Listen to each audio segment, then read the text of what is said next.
तू यहाँ, सब ठीक तो है ना?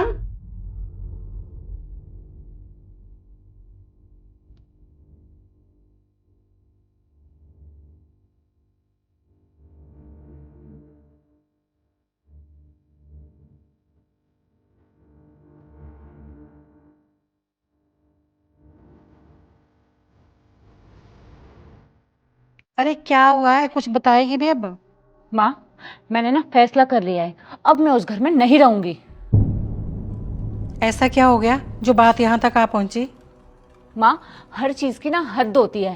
वो बुढ़ा बुढ़िया अपने आप को समझते क्या है? एक तो पूरा दिन उनके घर का काम करो, फिर ऊपर से उनकी सेवा भी करो। पर बेटा, काम तो सभी करते हैं ना।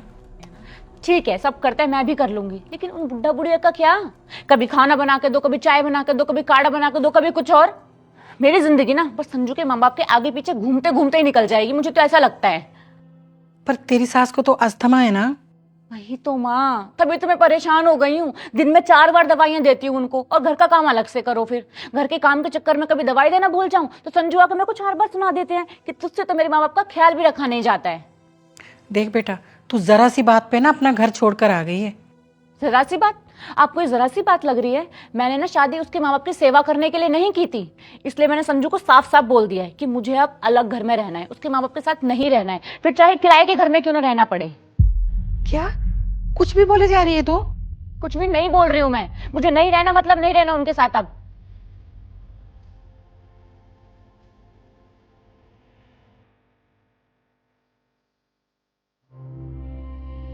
माँ, क्या हुआ माँ, आप ठीक तो हो ना? अरे बेटा, बुखार है और सर में भी बहुत तेज दर्द है। तू ऐसा कर, मुझे ना एक गिलास पानी ला दे, मैं दवाई खा लेती हूँ। पर आपने सुबह से कुछ खाया भी है? कहाँ बेटा, अभी कुछ बना ही नहीं है। तू दवाई देना, मैं दवाई खा के फिर थोड़ा सही लगेगा तब देखती हूँ घर के काम का।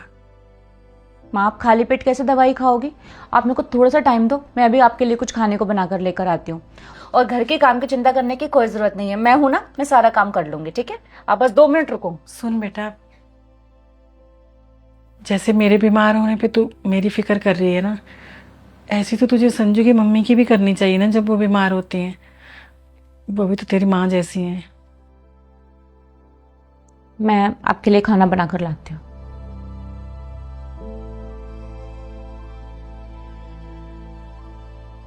माँ, ये लो दवाई खाओ फटाफट। रहने दे। क्या हुआ माँ, परेशान लग रही हो? सब ठीक तो है ना? तेरे भाई का फोन आया था अभी। अरे हाँ माँ, कब तक आ रहे हैं विराट भैया? नहीं आ रहे हैं वो लोग। नहीं आ रहे मतलब? तेरी भाभी अब यहाँ नहीं रहना चाहती, इसलिए विराट और तेरी भाभी अब अलग रहेंगे। उन्होंने घर भी देख लिया है, बस अपना सामान लेने ही आएंगे यहाँ। क्या? विराट भैया आपको अकेला कैसे छोड़ सकते हैं? मतलब वो आपको छोड़कर भाभी के साथ अलग रहेंगे? हाँ, मैंने तुझे बताया नहीं था, पर तेरी भाभी यहाँ से लड़ाई करके मायके गई थी। और जब विराट उसे लेने गया तो उसने बोला कि वो मेरे साथ अब इस घर में नहीं रहेगी। ऐसे कैसे कर सकते हैं वो दोनों? मैं अभी उन दोनों को फोन करती हूँ, समझाती हूँ उन्हें। अरे रहने दे बेटा, मैं देख लूंगी। माँ रुको ना आप।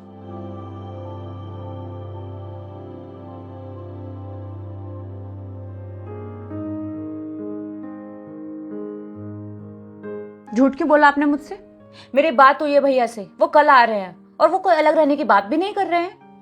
हाँ, मैंने तुमसे सब झूठ बोला था। क्यों? क्या जरूरत थी झूठ बोलने की? जरूरत थी ताकि मैं तुझे ये समझा सकूं कि जब तू अपनी माँ को अकेला नहीं छोड़ सकती तो फिर संजू के माँ बाप को अकेला कैसे छोड़ सकती है। संजू पे क्या बीत रही होगी, हाँ, जब तूने उनको बोल दिया कि तू उनके साथ उस घर में नहीं रह सकती। अरे संजू इकलौता बेटा है उनका, अगर वो उनका ध्यान नहीं रखेगा तो कौन रखेगा। और एक बात बता, मेरे बीमार होने पे तुझे घर का सारा काम करने में और मेरी खातिरदारी करने में कोई परेशानी नहीं हुई, और यही सब काम करते हुए तुझे संजू के घर में परेशानी होती है। अरे अपनों का ख्याल रखना तो हमारा फर्ज होता है ना बेटा। वो तेरा घर है और संजू के माँ बाप भी तेरे माँ बाप हैं, और अपनों का ख्याल रखना तो हमारा फर्ज होता है ना। अपनों का काम करने में हम नौकर थोड़ी ना हो जाते हैं। हाँ माँ, पर मैंने संजू को गुस्से में पता नहीं क्या क्या बोल दिया है। कोई बात नहीं, मैंने संजू को फोन कर दिया है, वो तुझे लेने आता ही होगा। जा जल्दी से तैयार हो जा।